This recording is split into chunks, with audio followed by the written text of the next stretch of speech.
Hello வணக்கம் நண்பா, welcome back to channel. இப்போ ரீசெண்டாக மலையாளத்தில் ரிலீஸ் ஆன ஒரு காமெடி த்ரில்லர் ட்ராமா மூவி தான் ஆனந்த கல்யாணம்.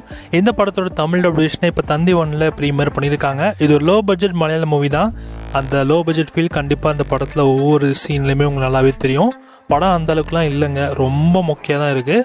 இந்த படம் பார்க்குறது வேஸ்ட்டு. ஒரு சில இடத்துல காமெடி எலமெண்ட்ஸ்லாம் நல்லா இருக்குது, சில இடத்துலலாம் ரொம்ப போரிங்காக இருக்குது, ரொம்ப ஒரு மாதிரி சப்புன்னு இருக்குன்னு கூட சொல்லலாம். ஓவராலாக இந்த படத்தை நீங்கள் ஸ்கிப் பண்ணுறது பெட்டரான ஒரு ஆப்ஷனாக இருக்கும். இந்த படத்தில் முக்கியமான ரோலில் ஒருத்தர் நடிச்சிருக்காரு. அவங்க யார் அப்படின்னா, போர் தொழில் படத்தில் மெயின் வில்லனாக ஒருத்தர் ப்ளே பண்ணியிருப்பார்ல குண்டா, அவர் இந்த படத்தில் காமெடி ரோலில் நடிச்சிருக்காரு. அந்த மனுஷனை அங்கே பார்க்குறப்ப பயமாக இருந்துச்சு, ஆனால் இங்கே பார்க்க பயங்கர காமெடியாக இருக்குது. அவர் இந்த படத்தில் காமெடி ரோலில் இருக்க மாதிரி தான் ஏதோ நடிச்சிருக்காரு.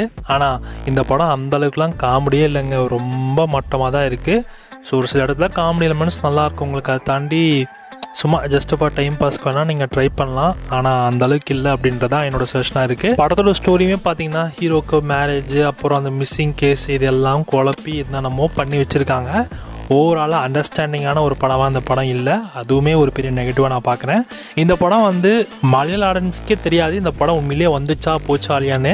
அந்தளவுக்கு தான் இந்த படத்தை ரிலீஸ் பண்ணியிருக்காங்க. சும்மா ஜஸ்ட் ஃபார் யூடியூப் பிளாட்ஃபார்மோ இல்லை ஏதாவது ஒரு ஓடிடி பிளாட்ஃபார்ம்ஸ் தான் அந்த படத்தை ரிலீஸ் பண்ணியிருக்காங்கன்னு நினைக்கிறேன். எனக்கு தெரிஞ்ச வரைக்கும் நீங்கள் இந்த படத்தை ட்ரை பண்ணுறீங்கன்னா யோசிச்சுக்கோங்க, அந்தளவுக்கு இல்லை. சொல்லணும்பா, எல்லாம் இந்த படத்தை தமிழ் டிஷ் பார்க்க இன்ட்ரெஸ்ட் இருக்கோ, இந்த படம் இப்போ உங்களுக்கு தந்தி ஒன்ல அவைலபிளாக இருக்குது, செக் பண்ணி பார்த்துக்கோங்க. சொல்லணும்பா, இந்த மாதிரி நிறைய மூவி அப்டேட்ஸ், நிறைய மூவி ரிவ்யூஸ்லாம் நீங்கள் தெரிஞ்சுக்கணும் அப்படின்னா மறக்காமல் SRS சேனல் சப்ஸ்கிரைப் பண்ணி வச்சுக்கோங்க.